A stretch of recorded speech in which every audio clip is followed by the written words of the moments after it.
नमस्कार मेरे प्यारे साथियों, मैं आपका फिर से स्वागत करता हूं अपने YouTube चैनल पर। महिला सशक्तिकरण के लिए अभी सरकार तरह तरह के कदम उठा रही है, पर मैं एक ऐसी घटना आपके सामने रख रहा हूं जिसके बाद आपको ये लगेगा कि महिला भारत की पहले से सशक्त थी और आज की महिलाओं को सशक्तिकरण की जरूरत हो रही है। आज हम जिनके बारे में बात करने जा रहे हैं, आप में से बहुतों को उनका नाम पता भी होगा, पर कुछ ऐसी कहानियां मैं आपके सामने रखूंगा जो शायद आप नहीं जानते होंगे। आज मैं बात करने जा रहा हूं अहिल्याबाई होलकर जी के बारे में। कहते हैं कि भगवान के यदि आप बहुत बड़े भक्त हैं तो आप तैयार रहिए, भगवान आपसे तरह तरह की परीक्षाएं लेंगे। आप जितने बड़े भक्त हैं, आपके रास्ते में बाधाएं भी उतनी बड़ी बड़ी आएंगी। ये जो महारानी थी अहिल्याबाई होलकर, इनका जन्म महाराष्ट्र के एक गांव में होता है। इनके पिताजी का नाम होता है मांकोजीराव शिंदे। ये एक शिवालय में शिव जी का भजन कर रही होती हैं अपने पिताजी के साथ। तभी वहां से इंदौर के राजा मल्हार राव होलकर जी की सवारी गुजर रही होती है। जब मल्हार राव होलकर जी ने इनके भजन को सुना तो वो इनसे बहुत ही प्रभावित होते हैं तथा इनका विवाह महज 8 साल की उम्र में अपने पुत्र खांडेराव जी के साथ तय कर देती है। इनका विवाह खांडेराव जी से हो जाता है, पर कुंभेर के युद्ध में इनके पति की मृत्यु हो जाती है और पति की मृत्यु के बाद ये सती होने के लिए जाने लगती हैं। ऐसे में उनके ससुर जो हैं मल्हार राव जी, वो कहते हैं कि मेरे पुत्र की मौत तो पहले ही हो गई, अब यदि मेरी पुत्रवधू भी चले जाएगी तो मेरे साम्राज्य का क्या होगा। तुम मेरे पे तरस खाओ, मेरे साम्राज्य पे तरस खाओ, तुम मेरी पुत्रवधू नहीं मेरी पुत्र बन के रहो और मेरे साम्राज्य का पोषण पालन तुम करो। अहिल्याबाई होलकर जी ने अपनी भावनाओं को काबू में किया और साम्राज्य के हित के लिए उन्होंने सती का जो भाव था अपने मन से, उसे हमेशा के लिए मिटा दिया। एक घटना है, एक आड़ा बाजार के नाम से इंदौर के आसपास का क्षेत्र है। तो पहले ये समझें कि आड़ा बाजार नाम क्यों पड़ा था। इनके पुत्र की एक सवारी निकलती है जिसमें एक गाय के बछड़े की मौत उनके रथ से टकराकर हो जाती है। उसके मौत के बाद गाय वहीं पे विलाप करने लगती है और जब महारानी की सवारी उधर पीछे से आती है तो उन्होंने जब गाय की इस स्थिति को देखा तो पता लगाया कि आखिर इसके बछड़े की मृत्यु कैसे हुई।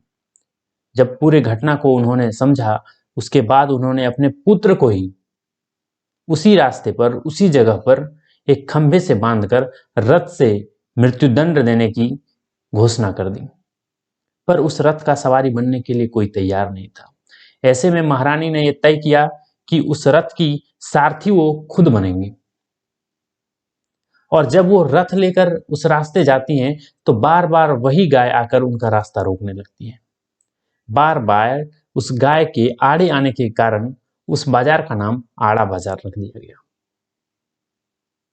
कुछ दिन बाद, लगभग 12 साल के बाद, उनके ससुर जी और उनके बेटे दोनों की मृत्यु हो जाती है।